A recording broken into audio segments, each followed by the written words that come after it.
ನಾನು ಮರ್ಡರ್ ಮಾಡಲು ಹೇಳಿಲ್ಲ.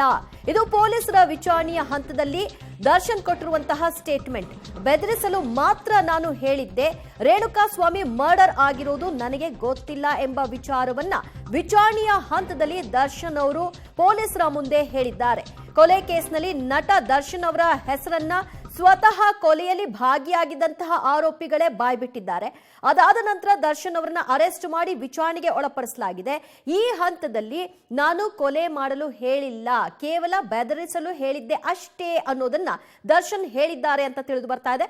ಮತ್ತಷ್ಟು ಮಾಹಿತಿ ಕೊಡ್ತಾರೆ ನಮ್ಮ ಪ್ರತಿನಿಧಿ ನರಸಿಂಹಮೂರ್ತಿ. ದರ್ಶನ್ ಅವರು ಪೊಲೀಸರ ವಿಚಾರಣೆಯ ಹಂತದಲ್ಲಿ ಏನೆಲ್ಲ ಹೇಳಿದ್ದಾರೆ ಅನ್ನೋ ವಿಷಯ ತಿಳಿದು ಬರ್ತಾ ಇದೆ.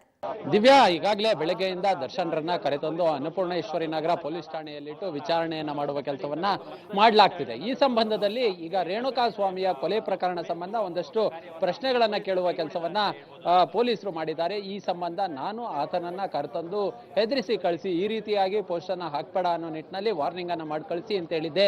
ಆದ್ರೆ ಇವರು ನನಗೆ ಕೊಲೆ ಮಾಡಿರೋದು ಗೊತ್ತಿಲ್ಲ ಅನ್ನೋ ನಿಟ್ಟಿನಲ್ಲಿ ದರ್ಶನ್ ರವರು ಹೇಳಿದ್ದಾರೆ ಅನ್ನೋ ಮಾಹಿತಿಗಳು ಲಭ್ಯವಾಗ್ತಿದೆ. ಆದ್ರೆ ಇವರು ಏನೇ ಹೇಳಿಕೆಯನ್ನ ಕೊಟ್ಟರು ಸಹ ಅದು ಕೊಲೆಯೇ. ಯಾಕಂತ ಹೇಳಿದ್ರೆ ಇದೆಲ್ಲವೂ ಕೂಡ ದರ್ಶನ್ ರವರಿಗೆ ತಿಳಿದೇ ಈ ಕೊಲೆಯನ್ನ ಎಸಗಲಾಗಿದೆ.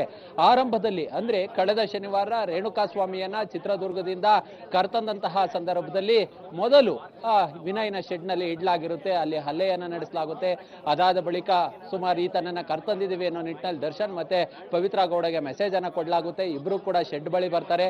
ಆ ಬಳಿಕ ಇಬ್ರು ಹಲ್ಲೆಯನ್ನ ನಡೆಸಿದ್ದಾರೆ ಅನ್ನೋ ಮಾಹಿತಿಗಳು ಇದೀಗ ಪೊಲೀಸ್ ವಲಯಗಳಿಂದ ಲಭ್ಯವಾಗಿದ್ದಾವೆ. ಹೀಗಾಗಿ ಈ ಪ್ರಕರಣದಲ್ಲಿ ಇವರ ರೋಲ್ ಎದ್ದು ಕಾಣಿಸ್ತಿದೆ. ಇವರು ಹಲ್ಲೆಯನ್ನ ನಡೆಸಿರೋದು ಗೊತ್ತಾಗಿದೆ.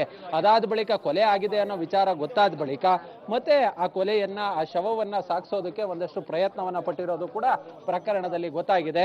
ಯಾಕಂತ ಹೇಳಿದ್ರೆ ಇವರು ಯಾವಾಗ ಕೊಲೆ ಆಯ್ತೋ ಆ ವಿಚಾರವನ್ನ ಪೊಲೀಸರಿಗೆ ಮುಟ್ಸ್ಬೇಕಿತ್ತು. ಈ ರೀತಿಯಾಗಿ ಅಚಾತುರ್ಯ ನಡೆದಿದೆ ಅಂತೇಳಿ. ಆದ್ರೆ ಅದಾಗಿಲ್ಲ. ಕೊಲೆ ಮಾಡಿ ಶವವನ್ನ ಸ್ಕಾರ್ಪಿಯೋ ವಾಹನದಲ್ಲಿ ತಂದು ಸುಮ್ನಹಳ್ಳಿಯ ಮೋರಿ ಬಳಿ ಬಿಸಾಕ್ತಕ್ಕಂತಹ ಕೆಲಸವನ್ನ ಮಾಡಿದ್ದಾರೆ.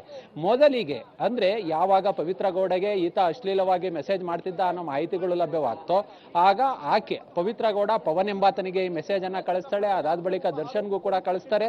ಆಗ ಚಿತ್ರದುರ್ಗದ ರಾಘವೇಂದ್ರನಿಗೆ ಹೇಳಿ ಈತನನ್ನ ರೇಣುಕಾಸ್ವಾಮಿಯನ್ನ ಚಿತ್ರದುರ್ಗದಿಂದ ಕರೆತಂದು ವಿನಯ್ನ ಶೆಡ್ ನಲ್ಲಿಟ್ಟು ಹಲ್ಲೆಯನ್ನ ನಡೆಸಿದ್ದಾರೆ. ವಿಕೃತವಾಗಿ ಆತನ ಮೇಲೆ ಮನಸೋ ಇಚ್ಛೆ ಹಲ್ಲೆಯನ್ನ ನಡೆಸಿ ಇದೀಗ ಕೊಲೆ ಮಾಡಿದ್ದಾರೆ. ಕೊಲೆ ಪ್ರಕರಣದಲ್ಲಿ ಇದೀಗ ಅರೆಸ್ಟ್ ಆಗಿದ್ದಾರೆ. ಇಬ್ರು ಕೂಡ ಅರೆಸ್ಟ್ ಆಗಿದ್ದಾರೆ. ಪ್ರಕರಣದಲ್ಲಿ ಬಂಧಿತರ ಸಂಖ್ಯೆ ಇದುವರೆಗೂ ದರ್ಶನ್ ಹಾಗೂ ಪವಿತ್ರ ಗೌಡ ಇಬ್ಬರೂ ಸೇರಿ 13ಕ್ಕೆ ಏರಿದೆ. ದಿವ್ಯಾ.